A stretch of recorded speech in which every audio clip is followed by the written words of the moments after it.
Assalamualaikum warahmatullahi wabarakatuh. Kami dari kelompok 10 akan mempresentasikan mengenai konteks komunikasi massa. Kelompok 10 beranggotakan saya sendiri Fadil Maulana Putra Wibowo, Hafiz Farel Maulana, Atar Zulfa Reksa, dan juga Naufal Sidki Azhar. Pertama, teori uses and gratification. Netflix, pasti dari kalian tahu dengan aplikasi yang satu ini. Kebanyakan orang menggunakan Netflix untuk mencari hiburan seperti menonton film, series, dan bahkan menonton serial dokumenter agar mendapat informasi tambahan. Tahukah kamu, orang yang menonton Netflix untuk mencari hiburan dan mengisi kekosongan atau kesedihan merupakan contoh dari teori uses and gratification yang digagas oleh Elihu Katz, J.G. Blumler, dan Michael Gurevich. Latar belakang dari teori ini yaitu kritikan dari teori bulat yang digagas oleh Vibhull Scrum, yang isi dari teori bulat itu bahwa khalayak media adalah khalayak yang pasif, namun ditentang karena menurut teori uses and gratification, kalau khalayak media itu adalah khalayak yang aktif, karena media dibutuhkan untuk hiburan, mencari informasi, dan lain-lain. Dan asumsi dari teori uses and gratification ada 5, yaitu khalayak memiliki peran aktif, khalayak bebas memilih media, media bukan satu-satunya sumber pemuas, tujuan pemilih media massa disimpulkan dari data yang diberikan audiens, pencegahan signifikansi dari nilai kultural. Nah, teori uses and gratification itu teori yang menjelaskan mengenai kapan dan bagaimana audiens atau pengguna lebih aktif dan juga tidak aktif dalam menggunakan media dan akibat dari penggunaan media tersebut. Dan fokus utama dari teori ini adalah audiens dari pengguna media massa. Tahukah kamu mengenai teori akal sehat? Common sense theory atau teori akal sehat adalah teori komunikasi yang dicetuskan pertama kali oleh Dennis McQuell, seorang ilmuwan sosial yang berasal dari Inggris, yang mana beliau juga ahli teori dasar dalam komunikasi massa. Teori akal sehat merujuk pada seluruh pengetahuan yang kita miliki dan diperoleh dari pengalaman pribadi kita dengan media. Teori akal sehat juga mendukung kemampuan untuk membuat penilaian kritis. Asumsi dasar dari teori akal sehat ini adalah kemampuan kita sebagai konsumen media dalam membuat pilihan yang konsisten, serta membentuk gaya hidup atau lifestyle dan identitas tersendiri. Kesimpulannya, seluruh pengetahuan yang kita miliki berdasarkan dari pengalaman pribadi kita dengan media dapat mempengaruhi cara kita memilih konten, media, aplikasi, dan lain-lain.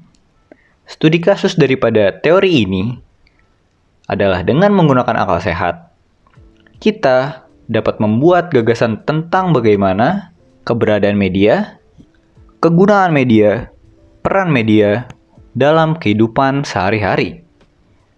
Kayak contohnya, bagaimana sih seharusnya membaca koran, atau kapan sih waktunya yang tepat untuk menonton televisi, dan lain-lain. Masing-masing orang memiliki teori berdasarkan pengetahuan yang dimilikinya, tanpa ada usaha atau melalui pengalamannya sehari-hari. Teori masyarakat massa, masyarakat dan media merupakan kedua hal yang tidak dapat dipisahkan. Dalam hal tersebut, saya coba mendekatkan hal tersebut dengan teori masyarakat massa.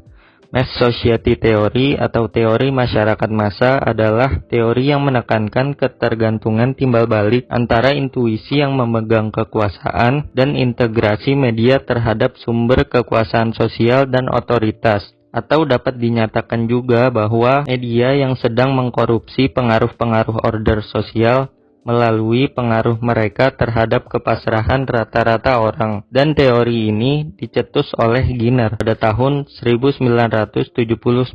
Teori ini menganggap bahwa media mempunyai pengaruh buruk yang dapat merusak kehidupan sosial masyarakat, sehingga masyarakat memerlukan pertahanan terhadap pengaruh-pengaruh media tersebut. Selanjutnya, asumsi-asumsi dari masyarakat, yaitu media dipandang sebagai sesuatu yang membahayakan dan mempunyai kekuatan yang besar dalam masyarakat.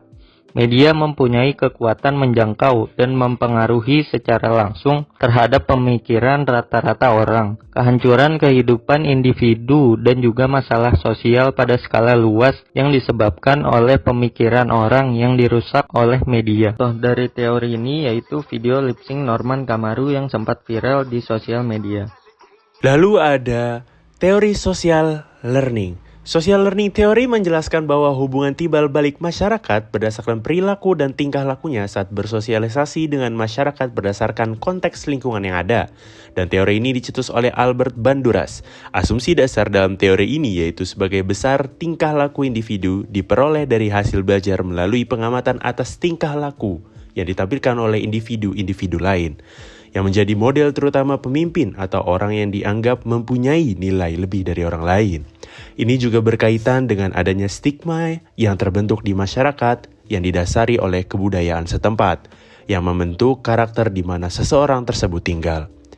Teori ini juga tidak serta-merta membahas segala sifat negatif yang ada dalam lingkup masyarakat, melainkan juga menunjukkan bahwa kebudayaan bisa dilestarikan lewat lingkup yang sangat kecil dengan menanamkan nilai-nilai yang baik serta positif. Contohnya bisa dengan di mana ruang lingkup itu membentuk suatu hobi atau kebiasaan. Sebelum seseorang itu turut melakukannya, tentu dia melihat orang lain dahulu sebelum mengikuti perilaku tersebut. Seperti misalnya, membiasakan diri beribadah tepat waktu dapat dijadikan pembelajaran oleh siapapun, dan ketika itu dilakukan oleh orang banyak, maka masyarakat akan cenderung mengikuti apapun itu yang dilakukan oleh mayoritas manusia. Terima kasih. Wassalamualaikum warahmatullahi wabarakatuh.